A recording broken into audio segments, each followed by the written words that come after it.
Hello, everybody. Welcome to the Owlkids Books panel on picture books with humor and heart. I'm Judy Brunsek, the Director of Sales and Marketing here, and I'm really pleased to be moderating this session today. Let me introduce you to our panel and their books. Sarah Howden is the author of The Tunnel, illustrated by Erica Rodriguez Medina, which was published on March 15th, 2022. It is a spare, powerful story about how a young boy needs to take the time and space to process difficult feelings after something has happened, something bad has happened. Sarah lives in Toronto, Canada, with her family and her two cats. Naseem Hrab is the author of How to Party Like a Snail, which you see on the screen now, illustrated by Kelly Collier, which is coming in September 2022. It is a celebration of all things introverted, funny, poignant, and of course, quiet in its own way. She's also the author of The Sour Cherry Tree, illustrated by Nahid Kazemi, which was published to much acclaim in fall 2021. It is a little girl's experience of a visit to her grandfather's house after he passed away, showing how the objects they shared prompt fond, if wistful, memories of him. Naseem lives in Toronto, Canada. Tasha Spillett-Sumner is the author of Beautiful You, Beautiful Me, illustrated by Selene Pereira.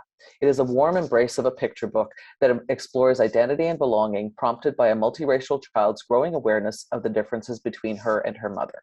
Tasha makes her home in Treaty 1 territory, Manitoba, with her family. Please, panelists, turn on your cameras and microphones. Today, we will have a few minutes. We have about 20-25 minutes to explore the ways that these writers incorporate a wide range of emotions in their picture books and the inspirations behind those, behind that all.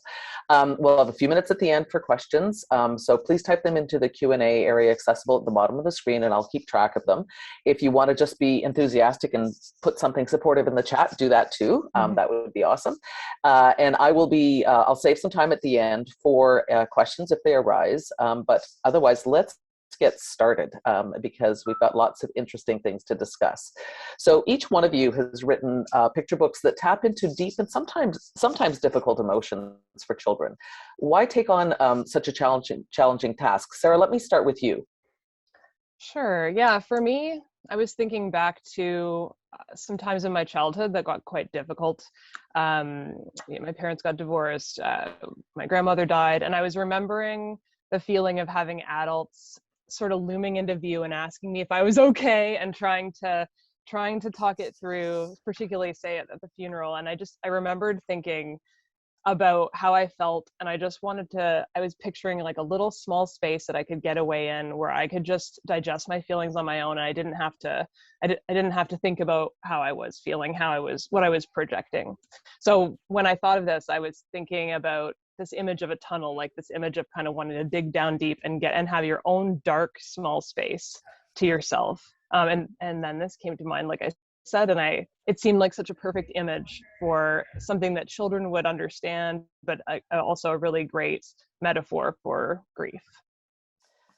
Yes, and the darkness, I think, is so interesting there too. That element of darkness. Naseem, let me take this to you next with The Sour Cherry Tree and the story there. So I think similar to, and I guess all of us, we've all had bad things happen as children, or difficult things to process. So for me, The Sour Cherry Tree is about a little girl who walks through their home, her Baba Buzurg, after he passes away, and remembers all the things she likes about him, and objects that she associates with him. And they don't share a language, so part of I guess the message of this story is her showing all the different ways she was able to relate to her grandfather without sharing a language. And that's similar to my experience growing up with both sets of my grandparents. My mother's parents spoke Farsi, and my father's parents spoke Ukrainian.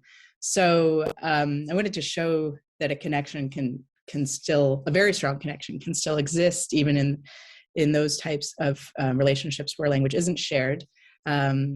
And I think that's a lot of us probably have that experience too with our grandparents these days, where we don't necessarily share a language, or the precise language. But yeah, I think for me too, it is, writing on difficult topics for kids. I've done divorce too. It's also me processing those moments that I experienced as a child. So there is a bit of therapy for me, trying to parse those moments and recontextualize them, and hopefully use my difficult moments as a way to make other people's lives a bit easier, or feel a little less alone, or find a book they can relate to, or learn about an experience they haven't experienced. But yeah, I think that's sort of what I'm trying to do with some Okay, of my books. so that's really interesting, because in both cases these things have come from your own experience. And Tasha, I know that this is definitely true of Beautiful You, Beautiful Me, and the challenge here is a child's sense of her own identity, and that's when you're just a little kid, that's such a fundamental thing. So tell us why you wanted to kind of broach the subject. Life is hard. Life is hard, and as much as we would like to, like, I think about my 2.5-year-old daughter, as much as I would love to wrap her in bubble wrap and like usher her through life, that's just not realistic. It's not feasible, and it's limiting to her own individual development. But, we can walk with children as they navigate this hard, but wondrous, but difficult world that they're in. And so I think that's always been my intention. How can we be there with children, or how can we nurture them in ways when we're not physically there with them? Like in a story, parts of a story you carry with you, and you pick up different parts of that story to walk with you in the time that you're in, to meet the needs that you have at that particular moment. And so that's always my intention. That was my intention with Beautiful You, Beautiful Me, is to, plant those little seeds that pop up for young people when they kind of make sense of it, to make sense of the world that they're in, and the time that they're in, and the skin that they're in. Okay, that's amazing. So all very personal stories, but and even though you're dealing with challenging topics, sorrow, hurt, confusion, there are touches of lightness in each of your books. Can you maybe talk about what those touches of lightness are, just and why they're important? Tasha, may I go back to you to start? Yeah, for sure. Like, when I think about especially identity, especially raising young people from communities who have been historically and are continue to be oppressed, it's so important to do, for me as a mom, to do a couple things, to arm them with the things that they need to interact and engage the world that they're in, the real world that they're in, but also to fiercely protect their right to experience joy. And so for me, that's the balance, to always, couple in, like, yes, these are the realities that we live in, but you still are deserving of love. You still are as deserving of joy, fun. And those things are healing. Those things are so healing. Those things are restorative. So that to me was the inspiration to also couple it with the lightness, the fun, the silly. Those are all important things too. So it's a fully rendered image of a relationship between a mother and a child. Naseem, with How to Party Like a Snail, which, just from the title alone, everybody just kind of puts a smile on everybody's face. You really kind of travel to the other end of the emotional spectrum with humor, and yet. So let's talk about that and how you manage that range. Well, there's that great line attributed to sometimes no one and sometimes everyone, dying is easy, comedy is hard. So, I find my sadder books are often, in quotes, easier to write, and then also somewhat easier to, keep, what am I trying to say? Have moments of lightness, because essentially the reason that difficult moments are often so hard is because a grandparent dies and you loved them, or your parents are getting divorced and you loved them together, and the family unit. Sometimes bullies make life hard for us, and that type of thing, but so life is not any one thing, to Tasha's point, it's many things. So I think just trying to capture a holistic look of the world in a picture book is one of the most wonderful challenges to me, because it's just so exciting to be able to condense something that's so big in such a small place, and I love doing that.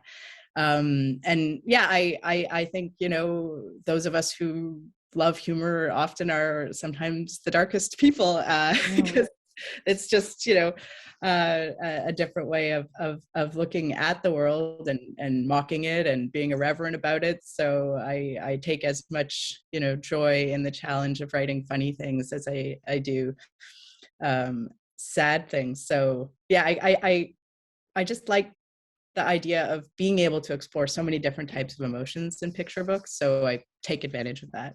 Excellent. And Sarah, I mean, The Tunnel is a very serious book, and even tonally, illustration-wise, it is that way. But there are some beautiful little touches, and so tell us about that.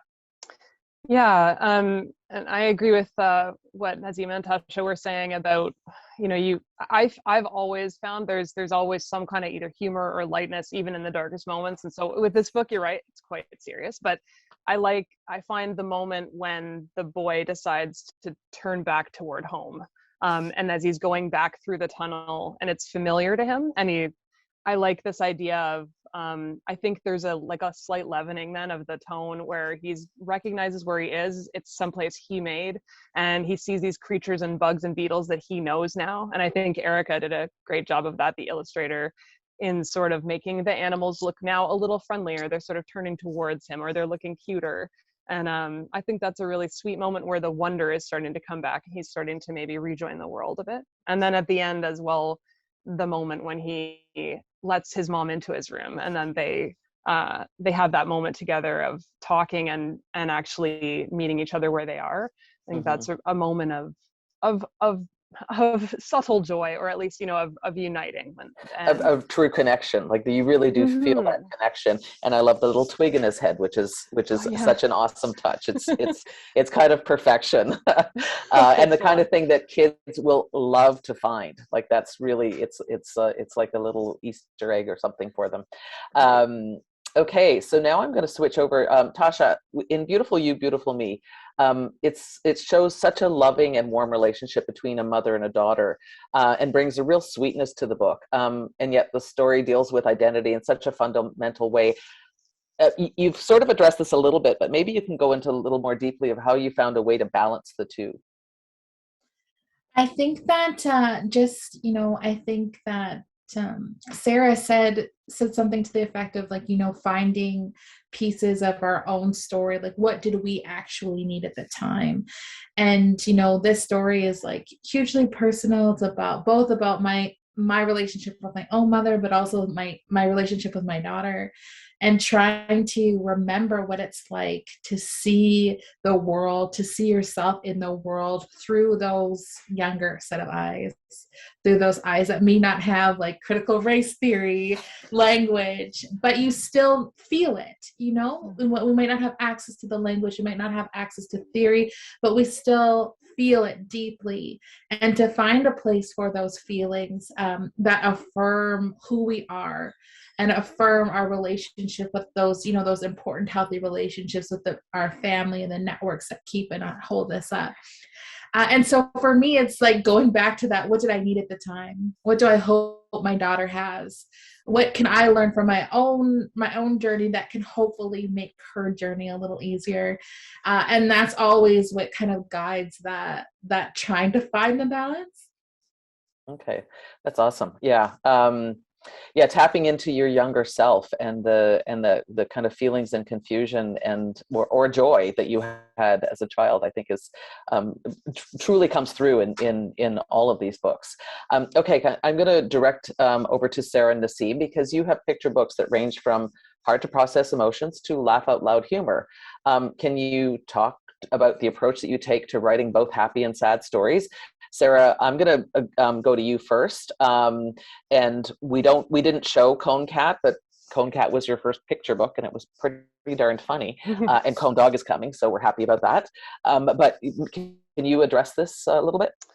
Yeah, I really think this is a great question. It made me think about the process, because and there are some similarities in that I find, the most important thing is that I'm starting with a kernel of something really strong that, and indisputable in my mind. And I know really strongly what feeling it is, if it's sadness or wonder or laughter, and that knowing what you're going for. But it's funny because what Naseem said, I totally agree with that. As I thought about it, I thought I do find, as hard as it is to do both, the funny ones are harder, because for both, you want to keep the tone, you want to be as fair as possible, at least in my opinion, and have a certain rhythm that reflects, and cadence that reflects the feelings you're trying to put forth. But with humor, it's so easy to overdo, or just take that slight step too far, and it becomes heavy-handed, or it becomes hitting it too hard, and it's not as funny. And I think also it's so subjective, humor. I know from all the jokes that I've had that have failed. And I realize, and on paper too, it's even harder. So you're sort of really trying to not to just, and without being boring, and without, you can't reach everybody. But I think it's just really trying to get the dryness and with the illustrations, not overstate. And I find that quite difficult. Okay, Naseem, over to you. I mean, you've addressed this a little bit in your previous answer, but maybe you can delve a little more deeply into it. Yeah, I mean, I echo all the things Sarah has said. Writing humor is just, it's not, I don't think it's exactly the way that comedy is meant to exist, right? Like you need energy from an audience, you need responses from an audience. And I have a lot of favorite humor writers, like, Jack Handy, for example, and like, they can live on the page. Like that is a very particular talent, to make someone read something on a page, have their eyes go to their brain and then laugh out loud. Like that, is the ultimate in comedy, I think, because so many things can be like that we rely on in comedy as cues as physical comedy. The illustrations could add something, but it's not dynamic in the same way. So it really is a big challenge. And, my sad books can come quite easily to me, because as we've said, you're kind of tapping into a feeling you have felt. But humor, it's what you find funny, others may not find funny.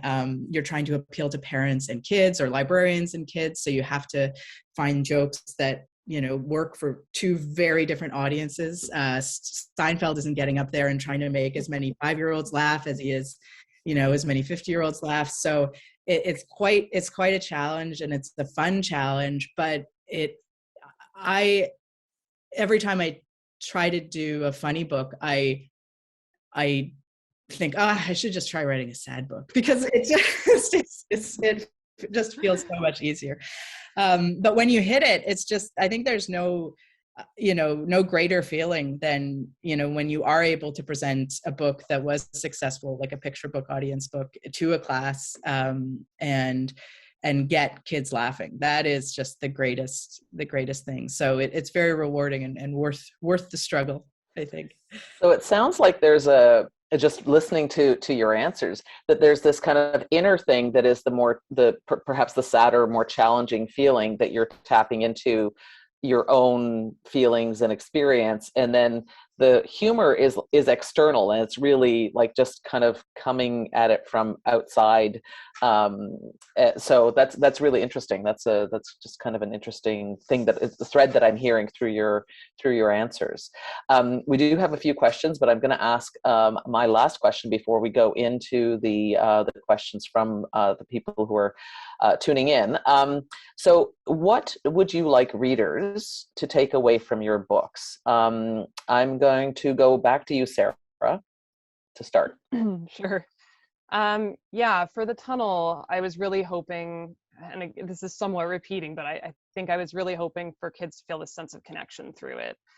Thinking back to my own self, and how I wasn't sure if I was feeling the right things, or, and even now, honestly, I feel like our society has trouble dealing with grief and making space for people feeling sad, particularly beyond a certain period, like, well, that was months ago, and I was really hoping that readers would be able to, you feel the same feelings, you see yourself maybe in this, and then you understand that it's okay, and you don't judge yourself for feeling things, and maybe not being always able to express them, needing your space. Yeah, I think that, I think one of the things that's important about the tunnel is that you don't know what the bad thing is that happens, because I think that that leaves it open, because lots of, as we've already said, and as Tasha was saying, is like life is hard and things happen. And sometimes it's like you just need a space for those feelings, and it's okay to have them. And I think that notion of, being checked in on how you doing, we do that to ourselves as adults too, right? And so that's, that is part of the challenge. Tasha, what would you like people to take away, or readers? Definitely would be the deep sense of belonging. Like, we belong to one another. There is a place of importance and value and dignity for everyone in the circles that we have, the family circles, the community circles, and beyond.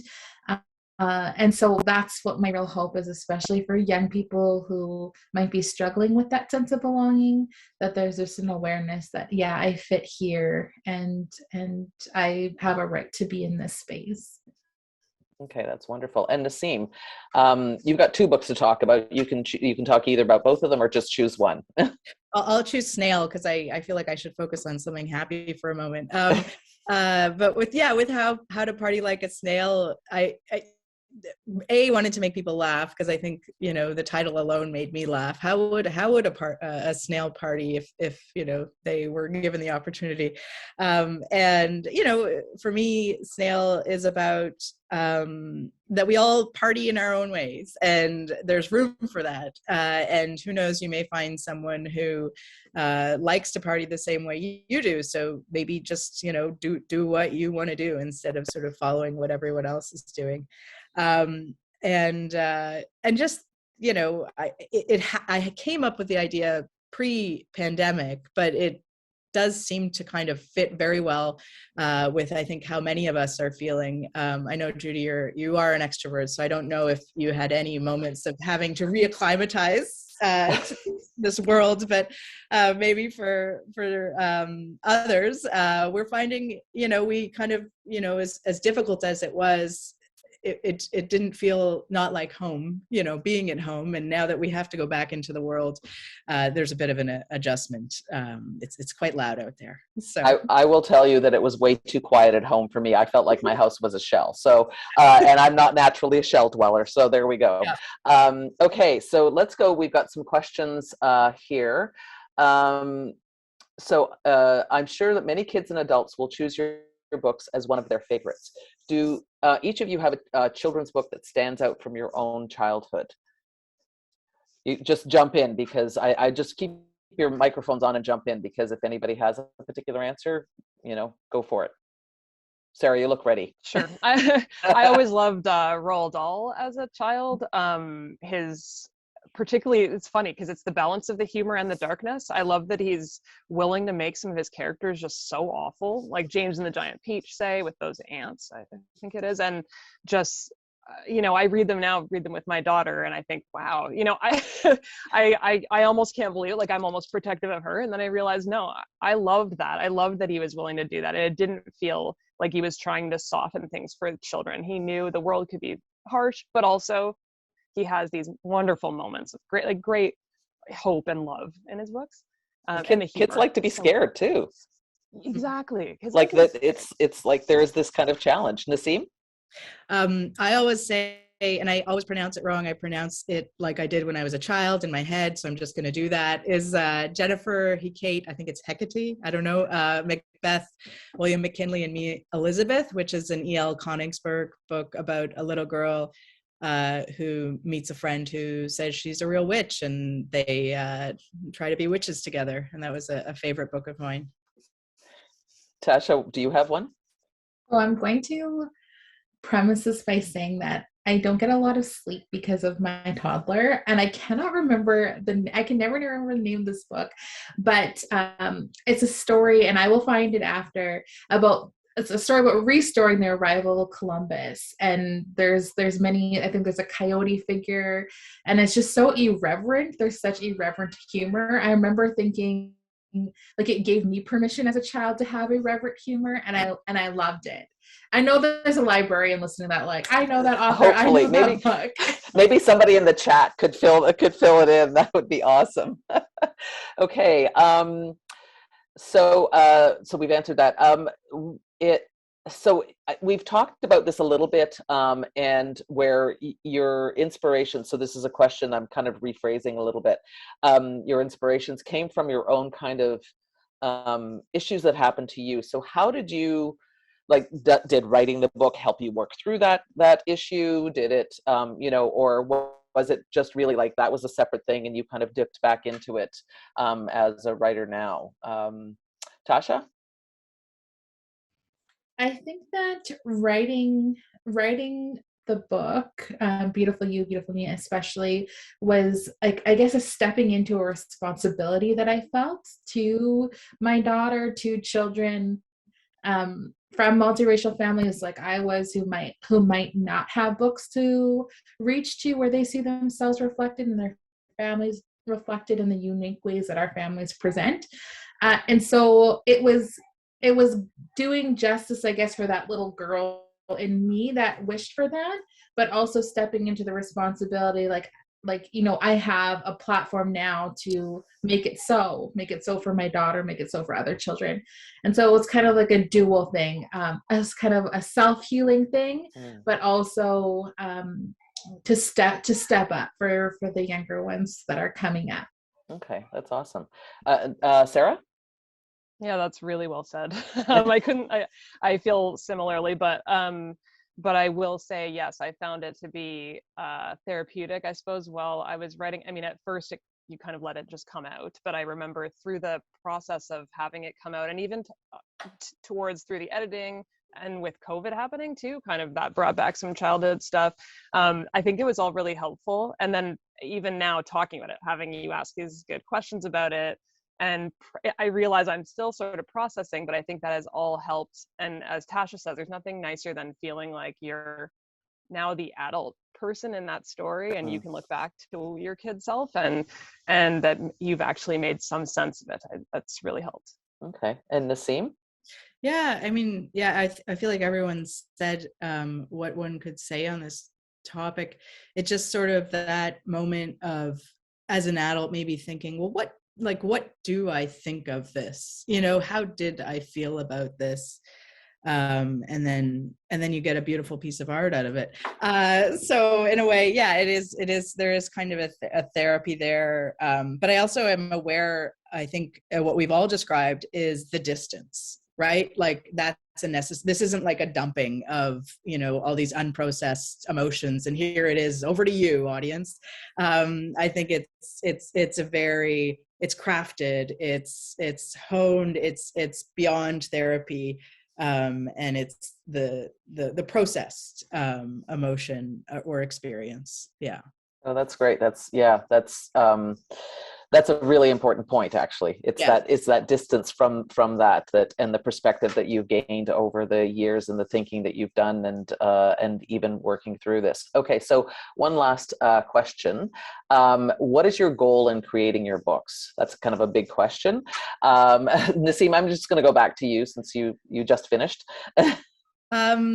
The goal, I don't know. I think each book has a different goal. Mostly it's me loving to write and loving children's books so much and wanting to be a part of this world, and, happen to have, some kind of modicum of talent to exist in it. I just love picture books so much, and I just love writing them so much. So my goal is very selfish. It's just something I really enjoy doing, and I'm lucky that some people have found that my work resonates with them. So that's kind of all it is for me. Yeah. And Tasha, what about you?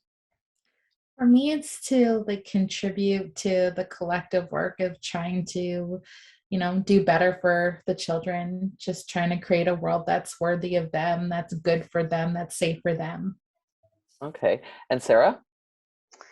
Yeah, for me, like Naseem says, I've loved children's books so much, and I took so much from them as a kid. I took so much comfort and humor, and reread and reread. And so I think, as she says, that this idea of being able to actually be part of that and connect with kids in that way is so amazing. And not to mention that I really like boiling down thoughts into simple, I write poetry as well, but I love the idea of boiling down like thoughts and feelings into these shorter pieces. And I think children's books are really, really work for that nicely. And then you get these lovely illustrations too. So it's just a delight. That's wonderful. Yeah, I mean, I think one of the things that whenever anybody says, you know, what is your favorite book? And quite often people harken back to their childhood, to those books, because they have such an impact on you at that point in your life. Okay, well, thank you. That's all of the questions. So thank you to everybody for joining us today. We hope that it was a valuable opportunity to see how wide-ranging emotions are explored in picture books and how useful that is. You can read today's books on Edelweiss and NetGalley through our booth, and don't forget to come back for our session this afternoon on new and notable K-6 nonfiction at 2:50 Eastern Time. Thank you to Tasha, Sarah, and Naseem. Really appreciate the time that you took to share your stories and your background and your insights with the teachers and librarians who have joined us today. So thank you so much. Thank you. Thank you. Thanks a lot. Bye, everybody. Bye. Bye.